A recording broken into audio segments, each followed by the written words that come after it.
Hello, the internet. Happy Friday and welcome to Enter the Popverse.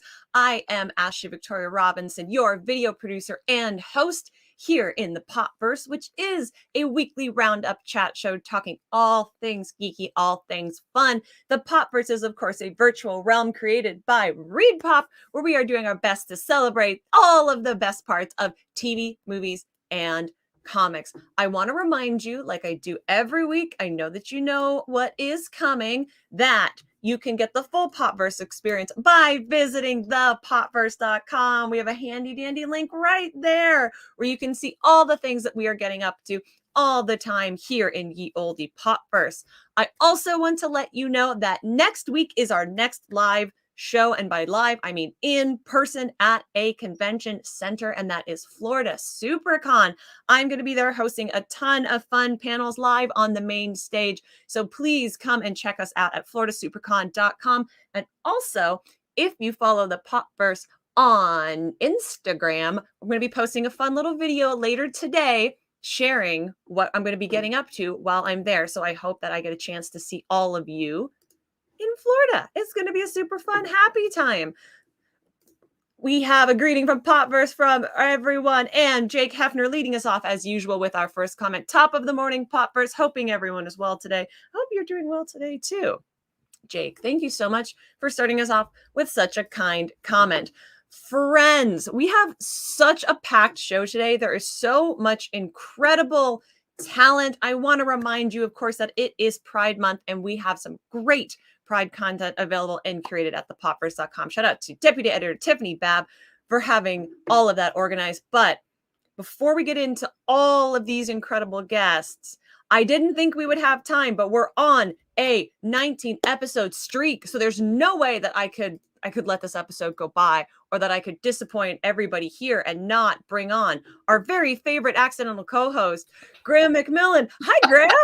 Hi there. How are we on a 19 episode screen when this is episode 18? Is it? I don't know. Because you know what? Because next week is a live show, an in-person show, and it's not a live Enter the Popverse. So because we're out of space and time, that's how. I also, we might already have recorded something for next week, just to throw everything off. Who can say this is your 19th appearance on Enter the Popverse? What a horrifying thing. Can you talk about what you're doing in Florida just a little bit? I know you're doing it on Instagram, but can you just say something about, the panels you're hosting here, please? Our Flag Means Death, version 2.0, reprising from Emerald City Comic-Con, the Shazamily reunion, Jujutsu Kaisen, Chainsaw Man. I'm all anime this time, which is and The Boys. I'm doing The Boys. So now I have to. That's super exciting. That's super exciting. I'm jealous, but also I could never do that, and so I will instead just take my hat off to you and remind everyone that you were wonderful. Oh, thank you. Well, that was sweet. Thanks for joining. Bye, Graham. When we were talking about this episode, because we were so stacked, Graham was like, "Are you not going to have me on?" And we knew that we couldn't do that to him, friends. Okay. I know you are all here because you saw his beautiful face on the thumbnail. I would like you to, in the proud Theater Kid tradition, put your hands together for a round of applause and join me in welcoming writer of Blue Beetle, Graduation Day, Aaron Fisher, Washington's Gay General, Pool Boys, and so much more. The wonderful, with honestly, I think the best hair we've had on this show so far, Josh Trujillo. Hi, Josh. Hi, thanks for having me. How are you today? Oh, I'm doing well. I'm so grateful it's Friday. Oh, same. Can we take a moment to appreciate the Blue Beetle pin? I saw you put it on earlier. It's so cool. Yeah, it's Kaju Da, but make it fashion. Why does that feel like that's a whole brand in and of itself? Kaju Da, but make it fashion. Okay, let's get right into it, because Blue Beetle Graduation Day is so good, and we are in this fray of Blue Beetle excitement and extravaganza leading up to the movie. What has it been like for you to be a part of this Blue Beetle upswell? Oh my God, I feel like I'm hitchhiking to Hollywood. You know what I mean? I'm on the tertiary of this really exciting thing. They have Blue Beetle action figures in the stores now, and then the book's going to be at bookstore soon, and all that stuff. So it's been really exciting because Jaime is one of my favorite characters. So I wanted to know, what is your history with Jaime? I fell in love with Jaime because he appeared on a trading card that I had. Yes. So there was yes. this old DC versus Marvel card game, I'm and familiar. around the time the character debuted in the comics, they had the trading card with him, and I was like, "Who is this?" Because I knew the Ted Kord Blue Beetle, Mhm. but I was like, Jaime Reyes, like this is a totally different flavor of Blue Beetle that I've ever seen before. So I really like fell for him from there, and then I read the John Rogers, Keith Giffen, Coley Hamner comics, Yeah. and I just like I followed it till the end of the run. Like it was so exciting for me. I think it was the first comic I probably followed from beginning to end for that first volume. So this is like a full circle moment because now you're doing this for a whole other generation of readers because Graduation Day is such a good jumping on point if people aren't familiar with the character. Yeah, absolutely. We really tried to make it accessible to new readers because we know there are going to be people who their first interaction with Jaime is going to be on the big screen. And I'm Mhm. hoping that this is a book that they can just pick up right away and understand what's happening. Okay, I have to ask, who is responsible for Jaime's facial hair choices in this series? I don't think we actually had a conversation about it, but Adrian Gutierrez, our talented artist, Amazing. is really responsible for Jaime's style. We wanted him to dress cool, so I made like a look board for him, and then Mhm. Adrian kind of worked from there. But the facial hair, he's like 18, 19, like he's still figuring it out. He's like a real boy, but not a real boy. That sort of cusp of adulthood, So just a little bit of fuzz. Yeah, it gives me everybody I dated when I was ending my high school career. So we've talked a little bit about like the legacy, right, of Blue Beetles, like Ted Kord, who's as is pointed out by you, actually the second Blue Beetle. There's been 3 Blue Beetles, but what what in your opinion makes Jaime like unique and different from Golden Age origin Blue Beetles? Yeah, I think the thing that kind of unites all the Blue Beetles is kind of like their heart, their sense of justice, their community. But I think Jaime kind of takes that to the next level. His family is a huge part of the book. His family Mhm. is a huge part of the movie, it looks like. And just kind of like that larger sense of like purpose and that larger sense of like destiny. Mhm. Ted Kord was like saving the world left and right in the Justice League for years. But Jaime is like his power set is like through the roof. Oh He yeah. can really create anything, he can do anything. And so that's his challenge. Like, how do you save the day when you have all this ability? It's that power and responsibility kind of chicken and egg. And you get kind of 2 Jaime families in the book. We get like his family and his friends that we know from the original series. Like I'm so glad Milagro is showing up again. I love her so very much. And then we get the super family. Like there's a lot of Justice League business going on. Is it difficult as a writer to keep everyone straight when there's 10 players on the board per issue at the same time? Yes. No, like I said, family's a huge part of Blue Beetle, so I knew I was going to be writing a big supporting cast. Mhm. But this book has as Batman, has Starfire, it has a lot of members of the Justice League, and it has his friends Paco and Brenda. So Yep. like, they're like write a solo book about Blue Beetle, and I'm like, great, it has 12 characters. And you're adding family for Ted as well. Like we get some expansion on the cord industry side of things. Yeah, we're introducing Ted Kord's sister, never before seen in the comics, Victoria Yeah. Kord. She's a smarty pants too, but she has her own agenda. So hopefully, as you read, you'll start to figure out what that is. Tom Trainer chiming in with love the honesty. So Always. tell us how hard it is to make comics, Josh. No, it's a joy to make it. It's a huge collaboration. Yeah. I work in video games for my day job, and I'm very Mhm. lucky to do that. But it's like, you write a joke and it has to be filtered through maybe like 500 people before it comes out. And so you have that less ownership, or it feels less personal sometimes. Mhm. Whereas in a comic, it's like me, it's Adrian, it's Lucas Catoni, our letterer, it's our editor, Andrew Marino, it's our color artist. And so it's just like, it really feels like our heart's really in the book. I also want to thank you for shouting out like the letterer and lettering because I feel like that's the unsung art of comic books. And in Blue Beetle in particular, with the reach language, it's so specific the way that it's used by both you and the rest of the creative team in every issue. Yeah, language is a big part kind of this book. It's kind of like a sub theme of it because not just we have English or the reach language, which is all made up, Mhm. but it is coherent. If you figure out what the code, you can crack it yourself. But Oh, I got to go yeah, find the Redditor who I did that already. I know it's definitely somewhere on Reddit, right? And then we also have it in Spanish. Mhm. Even the English version has a little bit of Spanish here and there. And so our letterer, Lucas, he's incredible. He's the only letterer I know lettering in 3 different languages at the same time. And so he deserves all the awards for that.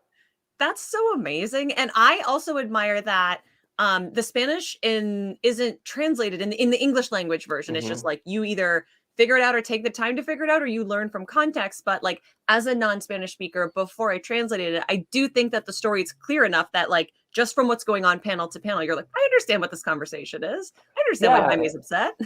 Yeah, that was absolutely the hope, right? It's like we wanted to make the book accessible to English-speaking readers as much as people who are bilingual. Yeah. And we wanted to make it authentic to Jaime's experience. You know, he is Mexican-American. You know, that is a big part of his culture. And if you grow up in a Mexican-American household, you're going to get a lot of Spanish. You're going to get a lot of English. You're going to get it interspersed sometimes. And so we wanted to capture that.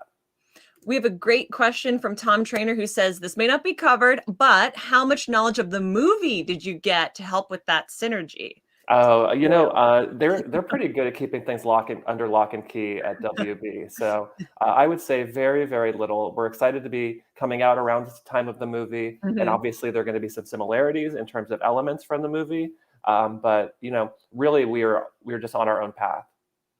Which I think is the power of comics. You can do something similar but different, and we can convert. I mean, the collection of Graduation Day is so poised to be like the thing that when everyone falls in love with the movie, they go and pick up. Yeah, fingers crossed. I'd also love to pick your brain a little bit about writing for the Scarabs in particular and Kajida, because they are such an important part of the Blue Beetle mythology. And you're really expanding, like you were expanding Ted's family, like what is this scarab? Who gets to use this scarab? You're building out a whole other side. You're just adding so much richness to the story, Josh. I'm taken away by it. No, I mean, that was kind of my MO, right? It's like new places, new characters, new adventures. We're in a new city. We're in Palmera City. We've got our 2 new beetles. We've got our yellow beetle Dynastis, Xiomara Orazo, and we have our green beetle Natita, Roma Lopez. And it's just so exciting to kind of fill out his cast with a couple more super characters. And also you learn a lot, I think, about Jaime and how he approaches being a hero by seeing how these other characters kind of handle their powers.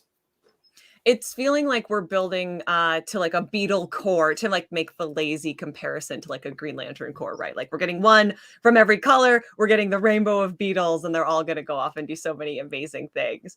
I would also love to ask you a little bit about what is your advice for aspiring comic book creators? Because I think Jaime being a younger person in a coming of age story is going to resonate with a lot of people who might say, I want to do this too someday.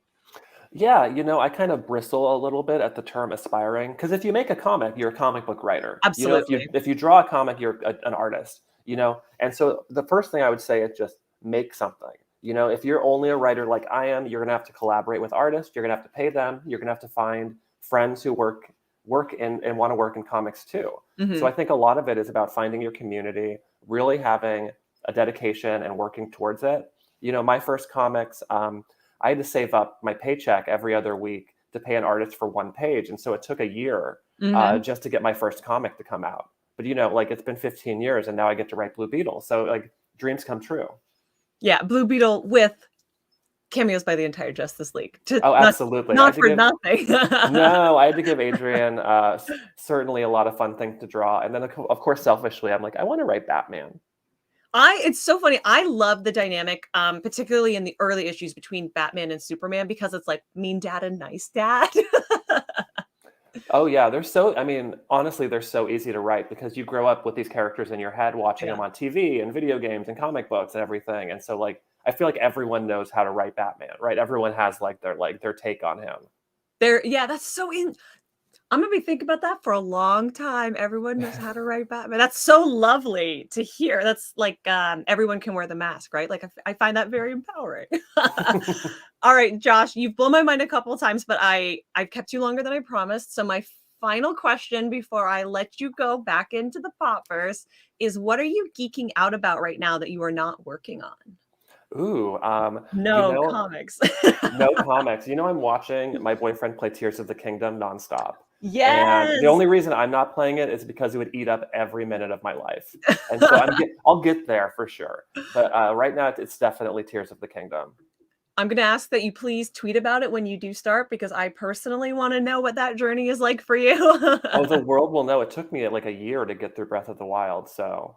But I have Same. all my amiibos. I have like 50 of the Zelda amiibos, and so you can get like little rewards and powers and stuff. And so I have a few advantages up my sleeve.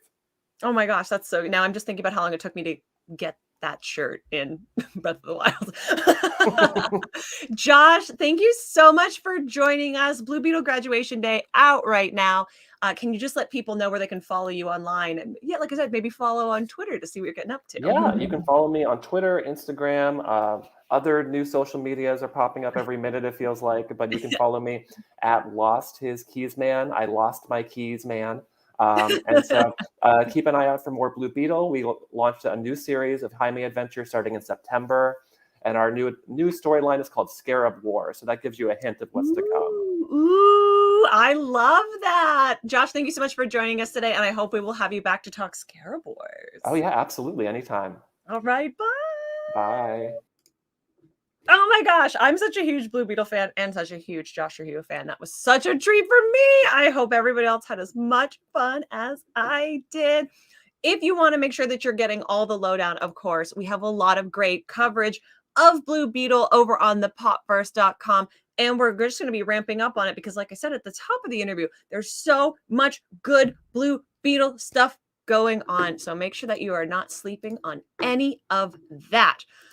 Alrighty, my friends, I know that you came because Josh is so talented and so incredible. And like the Blue Beetle hype is so freaking real. But we also have a really, really fun interview that I got to do earlier this week with the hosts of Drag Race Mexico, Lolita Banana and Valentina, joined me from secret bases all over the world to talk about the new show, which debuted this Wednesday. If you have not watched any of the international seasons of Drag Race, I can't recommend it enough. They are my favorite in the entire world. Sorry, America. I love the international seasons.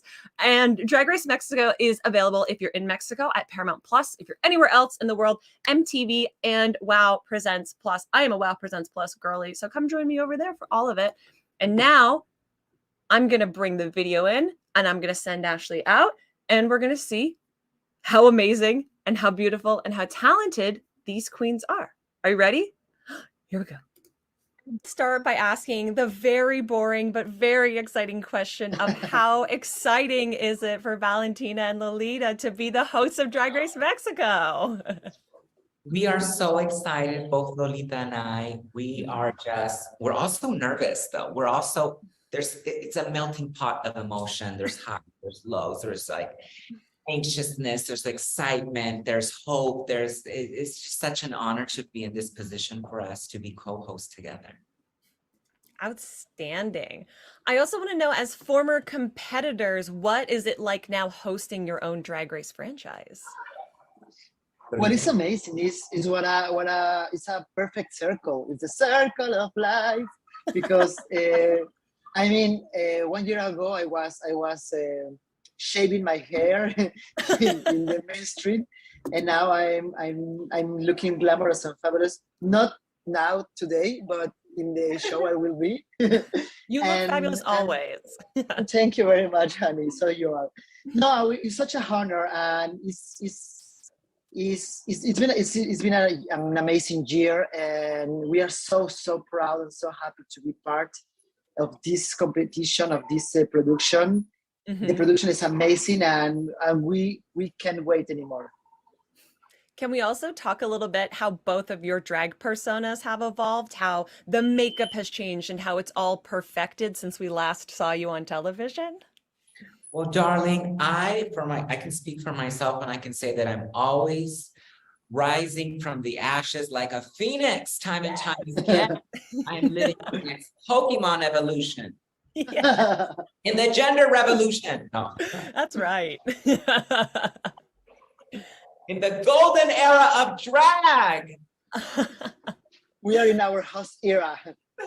You're in your hosting era. So as people in your hosting era who have been on the other side, what are you looking for in competitors?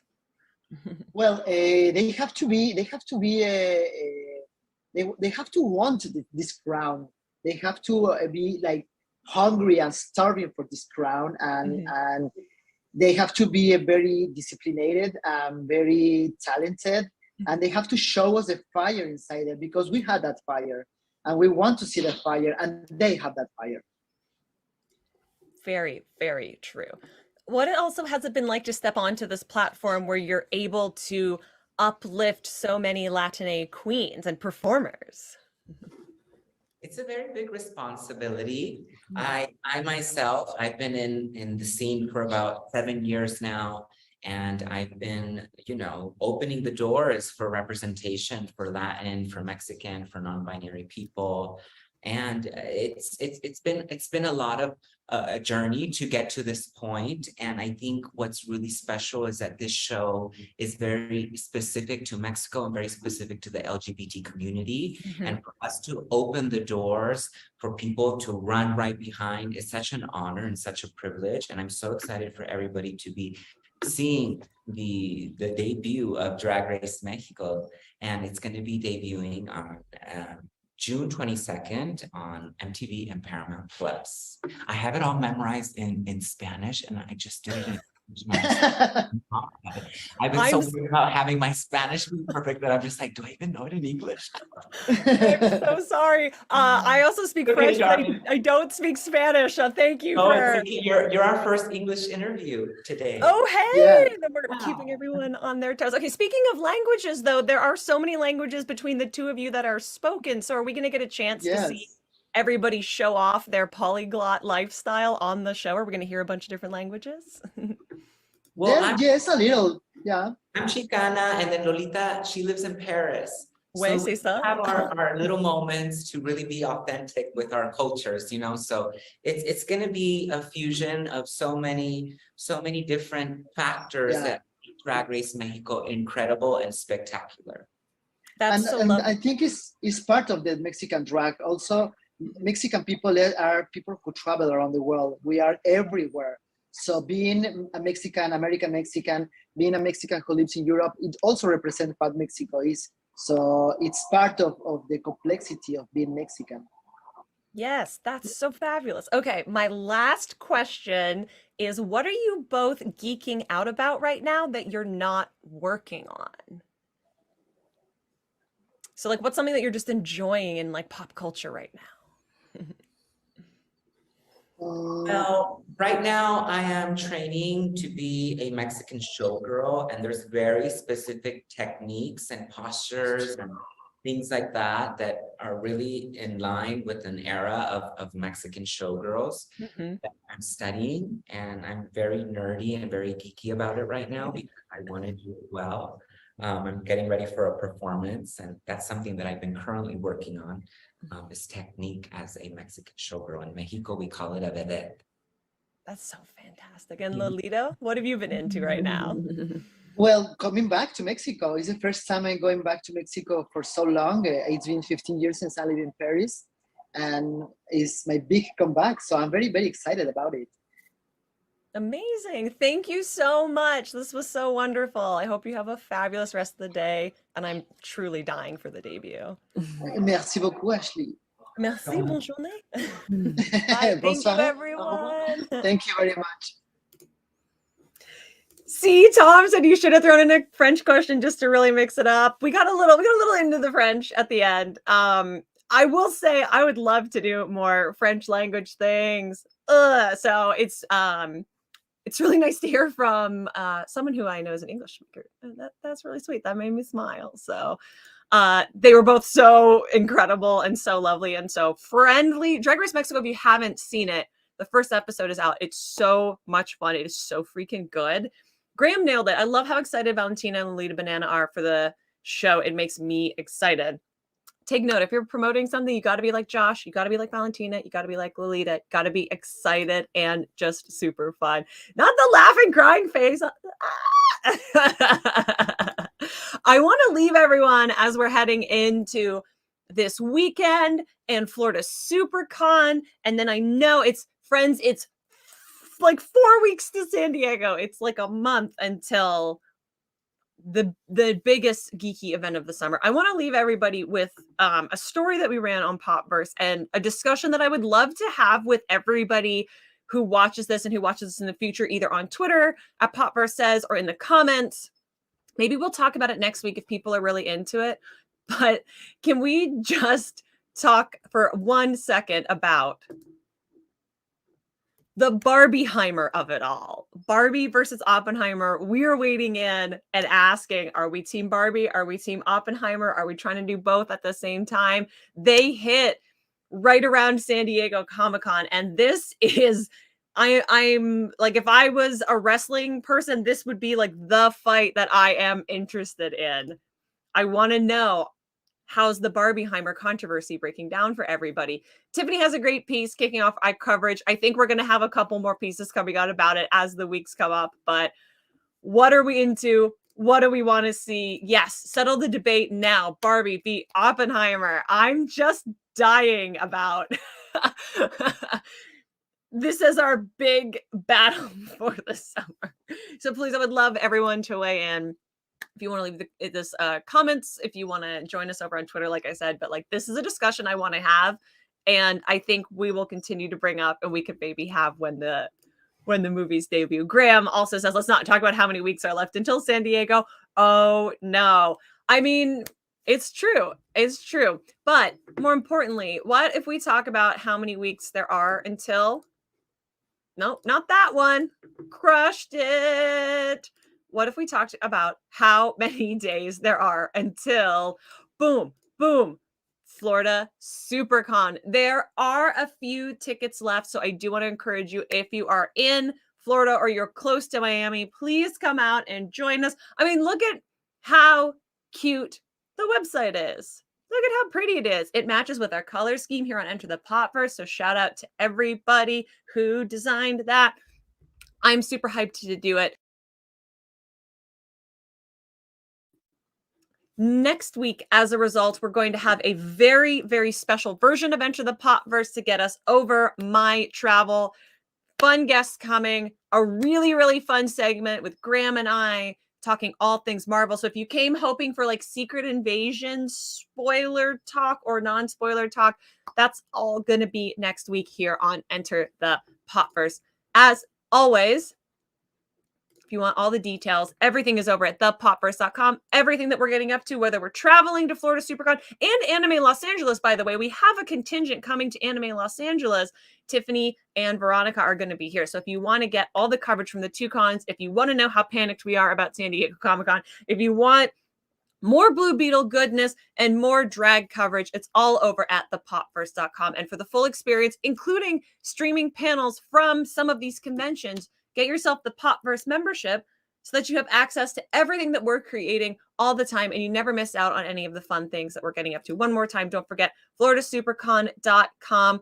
And like I mentioned on our Instagram at Popverse says, I have a little video coming out later today with more details about what I'm getting up to there and where you can come and find me. I would truly love nothing more than for you to run up on me and say hello and say, I love Enter the Popverse. I love what you're doing with Popverse. That would make me truly so happy. Graham, Barbie. Popverse. Come on, Oppie. Let's go party. How dare you? That is so funny. I'm obsessed. Tom Trainer also said Secret Invasion is not the invasion I'm excited for right now. What is the invasion that we're all excited for right now, friends? What is what's keeping us? Is it the geek invasion? Is that what's getting us? I just thought that was really funny. I really appreciate your point of view on that. So thank you so much. Also, like I said, don't forget Florida SuperCon, Anime Los Angeles. While you're here, why not do what this super fun banner says? Why not subscribe, click the bell so you never miss anything that we're getting up to live. Ultimate Invasion is so excellent. There we go. Here's an invasion that we like. It's Ultimate Invasion. So that's also something, if people aren't familiar with, maybe that's some fun weekend reading that you can get out to. Blue Beetle Graduation Day and Ultimate Invasion. I'm going to say that is that's your recommended reading for the weekend, okay? There you go. Graham also said, I'm still excited over the British invasion of the 1960s, but that's just me. Yes, I guess we're all over here in our skiffle rock phase, enjoying the 1960s British invasion. All right, my friends, as always, I have been your host and video producer here at Enter the Popverse, Ashley Victoria Robinson. Thank you for joining me for such a fun episode. Have a wonderful day, and I will see you next time.